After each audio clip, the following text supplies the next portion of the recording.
Canadian-Cuban Friendship Association, and Socialist Solidarity. Haiti Solidarity BC is the Vancouver affiliate of the Canada Haiti Action Network, which was established in 2004 after the overthrow of Haiti's elected government. It works to support and advance Haitian sovereignty in the face of a long history of imperial interference.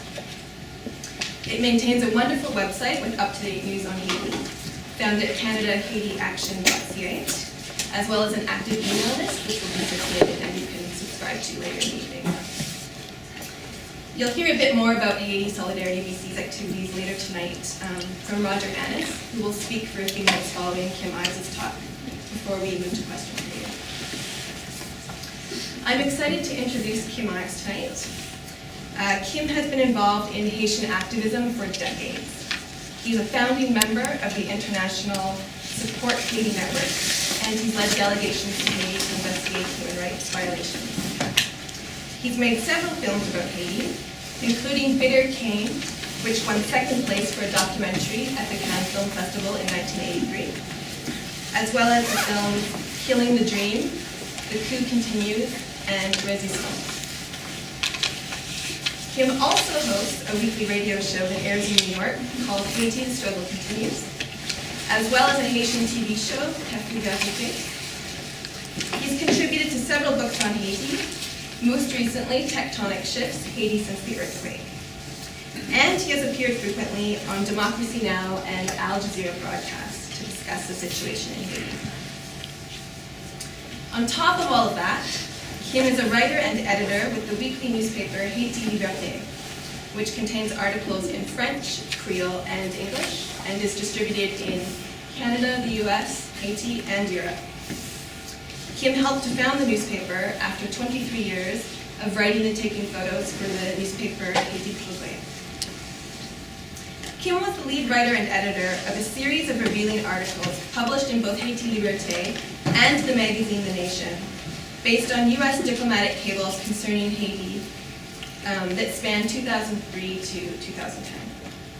These diplomatic cables were entrusted to the two publications by the organization Wikileaks. Kim's articles are being compiled in a book that is soon to be published by The Nation. Kim has written that the cables make clear that the US Embassy has been covertly directing Haiti's economic, policing, and development policies, and further, that the classified information that has been made public through the leaked cables may help to break the US cycle of intervention in the region. Please welcome Kim Ives.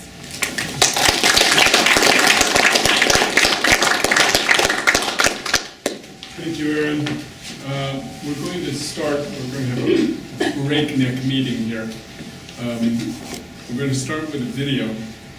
The first two things you need to keep in mind is that Haiti is the only occupied nation in the Western Hemisphere, militarily occupied by the UN.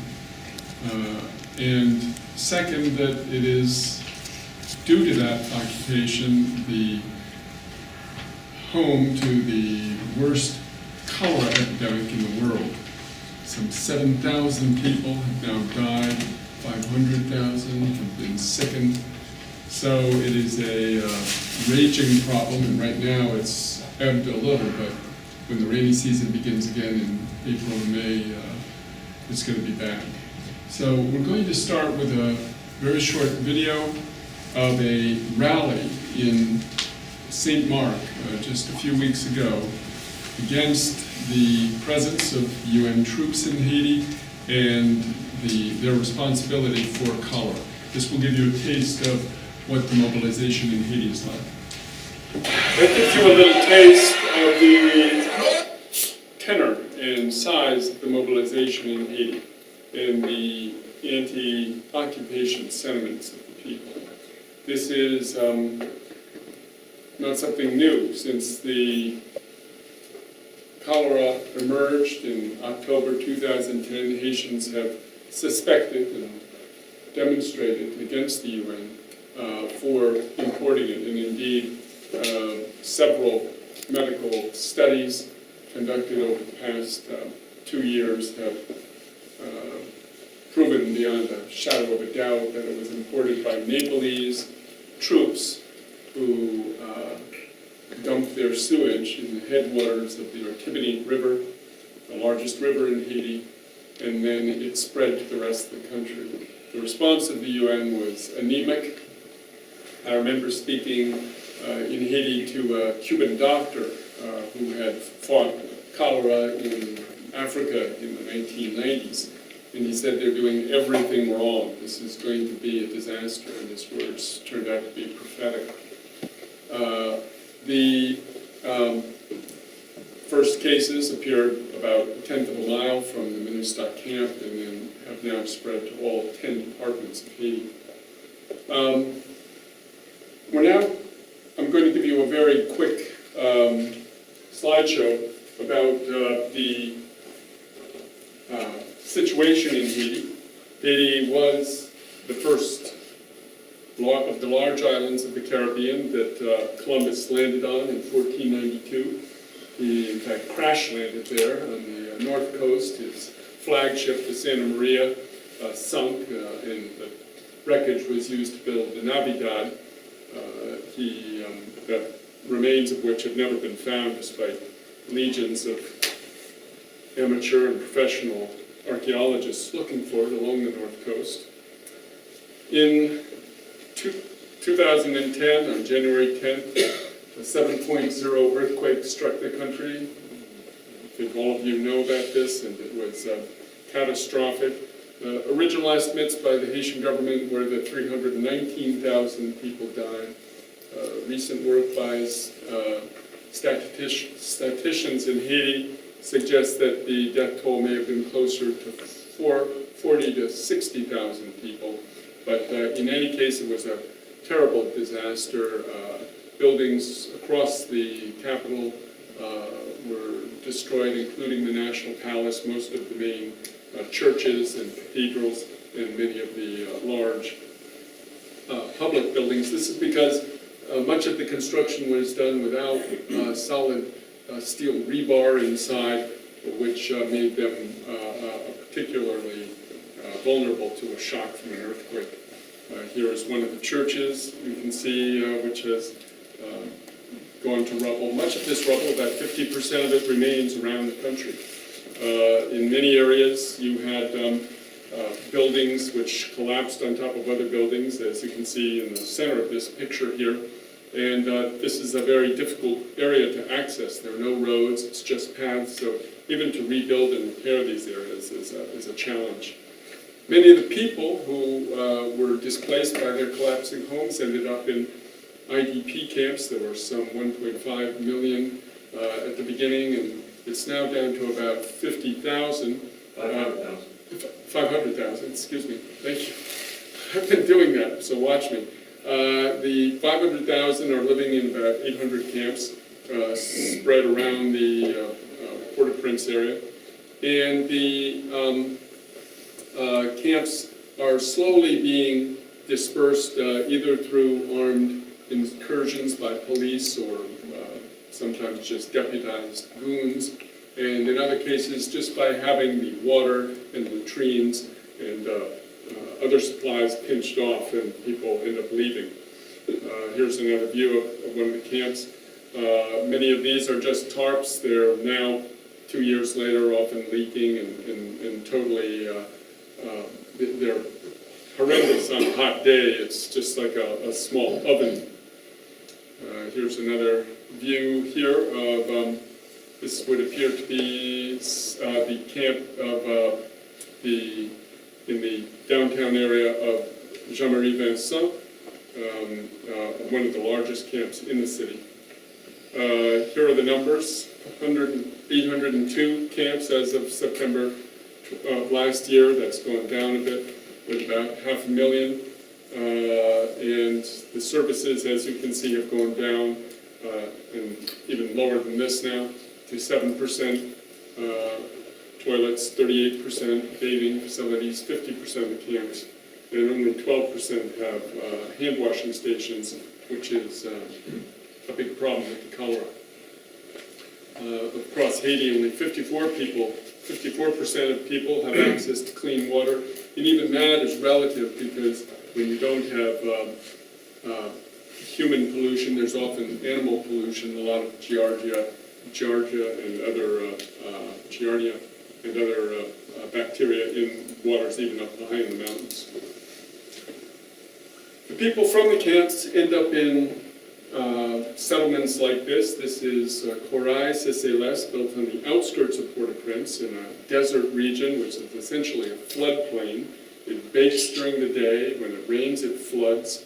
And the stones, the white gravel you see there, it's very hard to see even when the sun is beating down on it. Here's a Google Maps view of it. You can see Corail-Cécélès is up to the north part. Did you put an arrow on it, Roger? No, it's the very top where you see two sort of triangles, middle, top. Okay, so yeah, it would be... Those two white sort of squares and triangles. Okay. Way outside the city limits. Yeah, so it's way outside the city limits, way up in this area, and you can end up having to take 2 or 3 buses to have to get to the downtown, which makes it practically impossible. The idea of the bourgeoisie that put them out there was that they're going to build an industrial park out by them, so they're going to bring the factories to them. The irony is that that may be years off, and already in the case of Port-au-Prince, that created a huge slum called Cité Soleil. This camp, ironically, is built between the 2 dumping grounds for bodies in Haiti, a place called Titanien, where bodies were dumped during the coups, and a place called Ouankabri, which is just to the east of it. Around the camp, the main camp, you have these informal settlements of tents in the fields that spring up from people who were looking to take advantage of some of the services that the camps had when they had services, such as food, water, and latrines. That's all died away, and these camps remain out there. Again, a very precarious existence on the outskirts, and this picture, by the way, looks much greener than it generally is there. That happens when there's rains, but this was clearly after a rainy period. Generally, that's much more brown and gray. Meanwhile, around the city, a recent building assessment showed that about 20% of the buildings should be demolished. That's the buildings with a red mark on them. You'll see these marks as you drive around Port-au-Prince, red, yellow, or green. 26% are basically need repairs, and only 54% are safe for reoccupation. However, as you can see here, about 64% of the red-coated buildings are now being filled up with people, and 85% of the yellow. This is because people have nowhere else to go, and as Kip Miyamoto said, it creates an extremely dangerous situation. This is an impromptu cholera treatment center. The cholera, which is sweeping the country, has, as I said, killed over 7,000, and over 500,000 have been sickened. It is incredible that this project has received, this disease has received only about $130 million in aid to combat it, while the UN military occupation receives about $850 million a year. So it's being the factor by which guns are being favored over medical prevention is a factor of 8 to 1. What the aid figures show is that $2.4 billion of relief aid has been delivered, 8% of that to the Haitian government, 0.8% of that to the, so less than 1% to the Haitian government. And in terms of the recovery aid, that's the aid that's supposed to help rebuild the country's infrastructure and buildings. Only half, about half of the 4.5 billion pledged has arrived, and only about 10% of that has gone to the Haitian government. Once again, the majority of the aid goes to the State Department, the Pentagon, contractors, and NGOs. Again, as you see at the bottom, the column, funding is supposed to be 172 million promised, 130 dispersed. I should also note that last paragraph about the 3.1 billion in relief and recovery that was raised by NGOs and private donations, and of that only 50% has been spent. I would highly recommend a new film that is out called Where Did the Money Go? It's by a journalist who used to work with Bill Moyers and CNN Headline News called Michelle Mitchell. She produced this, and she really targets the Red Cross as one of the principal culprits in disappearing money. Here's a picture of the embryonic Haitian army. There are about 10 camps around the country which are training former soldiers and would-be soldiers in a force that newly elected President Michel Martelly has said he would reinstitute. It was dissolved back in 1995 by former President Jean-Bertrand Aristide because its principal accomplishment had been to carry out coups over the course of its 5 decades of existence. It was created by the U.S. Marines when they left the country after their 19-year occupation in 1934. They'd arrived in 1915, and they wanted to leave behind a proxy force to protect U.S. interests. It was the Garde d'Haïti, which became known as the Force Armée d'Haïti, FAD, and that is a proposal that has been met with almost universal rejection by the Haitian people, according to the Robert Muga of the Small Arms Institute, which, along with others, did a survey. Martelly is saying that he wants to put it to replace the MINUSTA force, that is the UN mission to stabilize Haiti, which is now about 10,000. It was down from 13,000. It was popped up to shortly after the quake. And these 10 to 13,000 troops are deployed around the country. They started in June 2004, 3 months after the February 29th coup d'etat against Aristide. The first 3 months of that coup, of that post-coup period, were ensured by the U.S., Canada, and French troops. But as with the first occupation in '94, the lead countries of the occupation, we could say, the U.S. in particular, do the heavy lifting, and then they pass it off to, they sort of subcontract out to third world nations to do it. And one of the reasons for this is it's about 50% cheaper. The U.S. General Accounting Office did a study, and they found that if U.S. Marines and the Army were to carry out this occupation, it would cost about double. It also provides an effective way to neutralize some of the continent's would-be allies of the Haitian people, such as Brazil. They are, in fact, the leaders of the force. It was a unfortunate calculation that Lula, the president of Brazil at the time, made, that this somehow might help Brazil get a permanent Security Council seat, but the UN is, I don't think, ever going to be expanding its Security Council permanent members, so it was quite a ruse. The obstacles to effective aid and reconstruction, the weak and underfunded central government, and this is part of the U.S. strategy for now about 3 decades to weaken that government. Really, since the fall of the Soviet Union, it's been accelerated. They want to create essentially as weak central governments as they can, with everything being done by the proxies and the agents of Washington in the country.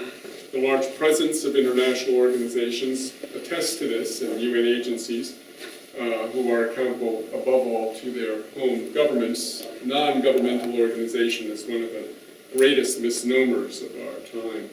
The right-wing presidency of Michel Martelly was brought to power through U.S. intervention, even the intervention of the Secretary of State, Hillary Clinton. And it accounts now for the, I could say, crisis which is growing, due, one, to corruption, but two, to growing popular distrust and outrage with it. And finally, the Minister of Force, which, as you saw in the video at the beginning, is highly, highly unpopular. In contrast to the UN military deployment, Cuba has deployed throughout the country 800 doctors on an average over the past 13 years. Over the course of those 13 years, that's been about 4,000 Cuban doctors have gone to Haiti, providing aid throughout the countryside, even in the most remote regions. And for this region, they are extraordinarily popular in Haiti, and it is not just in the domain of health that they've provided this expertise, also in aquaculture, that is growing fish in ponds, fishing, helping Haiti improve its fishing fleet offshore, helping resurrect some defunct sugar mills, such as that in Léogâne, the Jeune Dominique sugar mill. And also they've helped in setting up a number of these energy production plants that have been donated by Venezuela in Port-au-Prince, Gonaïves, and Cape-Haitian. It's Venezuelan and Cuban technicians who wire them up, train people in how to maintain them. Some of the books you should definitely read on Haiti if you want to have a good grasp of what's going on there. First and foremost, Damming the Flood by Peter Hallward. An excellent, extremely readable account of the 2004 coup, essential reading. The Uses of Haiti, written by Paul Farmer years ago in '95, still remains a good background book, as is Hans Schmidt's account of the U.S. occupation from 1915 to 1934, and really two books by Laurent Dubois, Avengers of the New World, which is a very good class analysis of the 1804 revolution, and a new book which has just come out by him called Haiti, the Aftershocks of History, which looks at Haiti's history from 1804 to really the present period. And what you can do, right here in the case of Canada, of course, to your members of parliament, support groups like the Bureau of Avocats International, of international lawyers. You saw Mario Joseph in that video. He is the leader of that, and in many ways, the leader of the movement of resistance that meets and operates out of his offices, along with Haiti Liberte.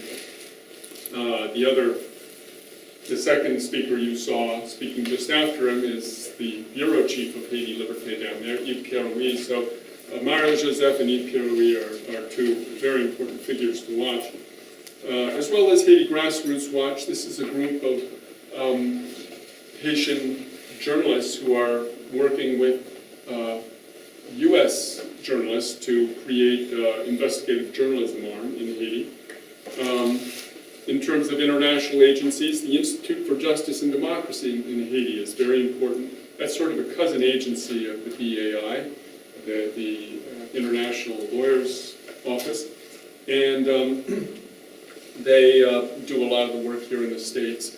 They were also instrumental in organizing a suit against the UN by 5,000 cholera victims. That is, these are people who have either contracted cholera or had family members die from cholera. They sued the UN for their criminal negligence in this matter, and this is now being taken up by the UN. And also, to support the fight for political sovereignty, supporting Haiti Liberte, our newspaper, there's a button on the website where you can do so on a one-time or a monthly basis. And also the Canada Haiti Action Network, which has organized this tour, both in Winnipeg, here in Vancouver and Victoria. We're going on to Seattle tomorrow. They are really the most effective Haiti solidarity organization in the world today. Well, here's a picture of Lionel and our office in Port-au-Prince with a camera which Roger, in fact, gave to him, I think, on an impromptu basis when he was down there on his last delegation. And here is Yves Pierre of Haiti Liberte. He's also one of the principal leaders of the fronts, these coalitions that have sprung up in Haiti. And I should explain at that point that really the form of resistance we see are these broad fronts of organizations coming together. Fire, state, industry, employees, because many of the public industries, there were 9 of them when Duvalier left in 1986, have been privatized. Their employees cast out often without months of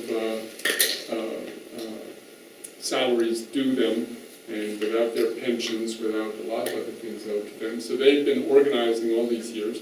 There's really only 2 parts of those 9 that remain public, and that's the airport, and that's only partial. American Airlines has bought a big chunk of the airport, and the electricity company, but even that is being sort of bought up in bits and pieces, and they're setting up all sorts of counter and rival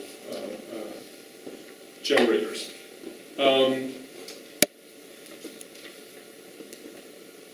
What's happened is these organizations, which, as I say, involve employees who have been laid off, women's groups who have been in the camp and undergoing terrible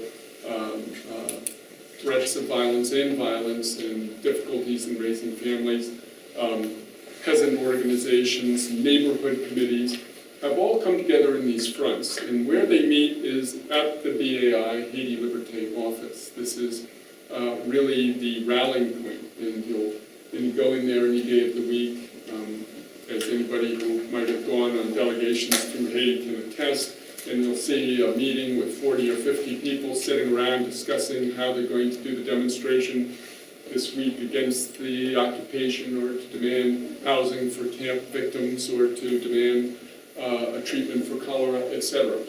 So it's a very dynamic movement, fighting with practically nothing. I mean, every week we're getting phone calls, can you send $100 so we can make a banner, that sort of thing.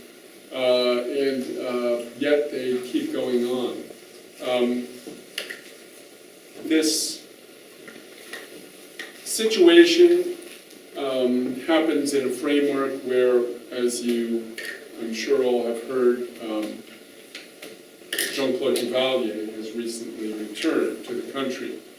Today, the news came down that the prosecutor, I should say the investigating judge, who met with Duvalier when he returned shortly after he returned on January 16th of last year, met with him at that time and said, we're going to put you under house arrest, you can't go out. Well, Duvalier can be seen almost any night of the week out in the fancy restaurants of Petronville with a large security detail and lots of well-wishers from the bourgeoisie eating. And he's even gone as far north as Gonaives to get an honorary law degree, and he was at a special ceremony to commemorate the earthquake on January 12th. President Martelly said in Davos, where he was just at the big capitalist conclave in that country in Switzerland last week, that he was leaning towards a pardon for Duvalier. Well, the outcry was so strong and immediate that he had to backtrack by the time he got to Ireland on his way back to Haiti. And it seems, though, that the word came down because the real thing that Duvalier is charged with are two things. One, the embezzlement of about $1 billion from the state treasury, from the coffers of the poorest country in the Western Hemisphere. And two, the execution, torture, illegal imprisonment, and disappearance of thousands, even tens of thousands of people during his 15-year reign as president for life from 1971 to 1986. So now the investigating judge has said, well, we're not going to deal with the crimes against humanity, with these very severe, the most severe human rights crimes. We're just going to charge him with the embezzlement crimes. For the maximum time he can serve for those is 5 years. So as I was saying to a radio show earlier today, it's a little bit as if somebody went into a candy store and stole a candy bar and shot the cashier dead, and then they charged him for stealing the candy bar. I mean, it's an outrage, and I think we're going to see a real backlash from it. But this happens because we have in power in the country essentially a neo-Duvalierist government under Michel Martelly, who, as many of you may know, was practically installed by the U.S. They intervened in the sovereign electoral process that took place in Haiti on November 2010 and March 2011. And they essentially said that the candidate who came in second should be bumped out in favor of Martelly. Which, by the way, his installation and consequent winning of the second round was illegal because the Provisional Electoral Council never approved the first round results, which were a total mess. It was a totally fraud-filled and violence-marred first round. So there we have a neo-Duvalierist in power with a project of reestablishing the Duvalierist army. And meanwhile, you have, returning 2 months later, former President Jean-Bertrand Aristide, who was sent into exile in 2004 to South Africa, and was there for 7 years, and fought hard to get back. When he did get back, finally, he was met by tens of thousands of Haitians who turned out, despite the fact that they weren't clear, they weren't sure when he would return because of sort of a counter disinformation campaign that was waged on the airwaves. And he went on. He was carried by this human ocean to his home in Tabar, and he's basically been in Tabar, holed up in Tabar ever since. He can't go out. His security is in jeopardy. He had his security cut down drastically by the Martelly government when he returned. He had a car taken back and half of his security squad taken back. And nonetheless, he's gone on to relaunch his university, a medical school. Haiti's their second medical school, which was producing 125 doctors a year. This is in a country which has one doctor for every 10,000 people. This medical school was immediately disbanded by U.S. Marines after the coup d'etat of February 29th, and they used the medical school as a barracks. So that just about says it all. A medical school turned into a barracks for soldiers. So a lot of this reality, which Haitians was really confirmed through the Wikileaks documents that were provided to Haiti Liberte in last year. This was a real coup for us. As many of you may know, all of the 250,000 documents were provided to 4 mainstream corporate news media when Wikileaks first started on it. They gave it to the New York Times, The Guardian in England, Der Spiegel in Germany, and Le Monde in France. But those media did practically nothing with the documents. They wrote very little, and even the New York Times boasted that they checked out every story with the State Department before they published it. That's how timid, that's how angelic they were in their use of the documents. So WikiLeaks said, well, let's rethink our strategy. We're going to go to the countries and give it to the media in the countries concerned. And they put together several teams which fanned out across the world. And the team came to us, contacted us. We're proud to say we were chosen by WikiLeaks as the medium, as the media in Haiti that would be most able, most capable, most responsible in not only disseminating and analyzing and writing about the documents, but also editing out the names of people who could be hurt or killed if their names were revealed. We couldn't actually receive it by the internet. They couldn't just email it to us because you have to remember WikiLeaks began as a group of hackers, so they know the problems of internet security very well. They had to bring it to us personally, train us in how to treat the documents, how to handle them, how not to put them on, how to put them on a secure computer so they couldn't be stolen by Pentagon hackers and so forth. Trained us in all of that and then set us loose on them. We got that in April in Port-au-Prince.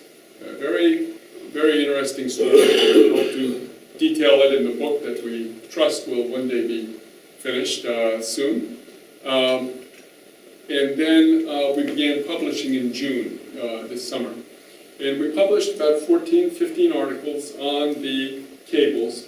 You can find them all very well organized on the Chan website. It's even better organized than on the Haiti Liberte website, where you need to be something of a hacker to get through it. But it's very well delineated and able to be used by the layperson on the Chan website, so I direct you all there.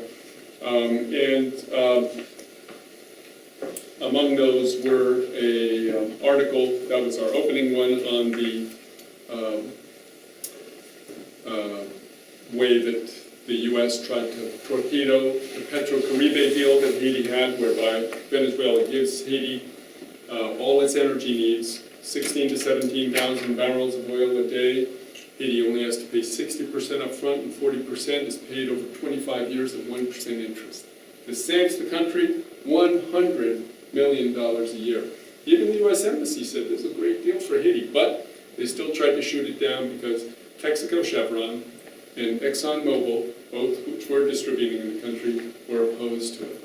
And so eventually, after 2 years, Haiti was able to get this installed, even though it was the first thing René Preval did in 2006 when he came into office, was to supposedly sign the treaty, but it took 2 years before he could get it due to embassy sabotage. We outline that in the articles. We show also how they undercut the minimum wage. Haitians were being paid $1.25 a day to assemble clothing, electronics in Haiti's assembly parks. And Senator Stephen Benoit said, let's raise that to 200 gouttes, $5 a day. That would still be the lowest rate in the Western Hemisphere. But the embassy said, no, we can't do that. Backed by all the contractors that worked for Levi's, for The Gap, for Fruit of the Loom, Hanes, and other clothing manufacturers. So the U.S. Embassy intervened, put pressure on Preval, and they ended up raising the minimum wage only to $3 a day. So they had to They said, you know, paying those extra $2 was going to bankrupt them. Well, it's obviously not true. They're paying the $5 now because it was finally raised, but this gives you an idea of the sort of guerrilla war the embassy was waging.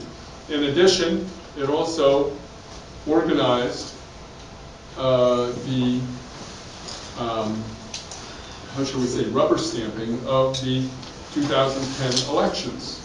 Already, there was a meeting in on December 1st, 2009, of all the ambassadors of the big countries in Haiti. And the Canadian ambassador said, you know, we got a big problem because the government's Provisional Electoral Council has disqualified, very clearly, fraudulently, the Laplace Family Party of Haiti. That's as if they, you know, disqualified the Republican and Democratic parties from an election in the United States.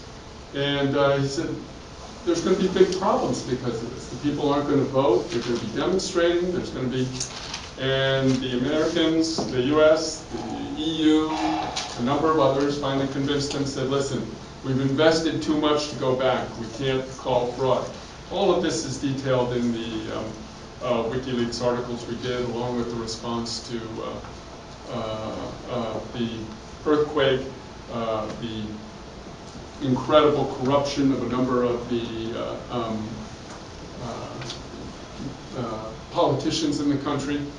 It even created some huge political crises.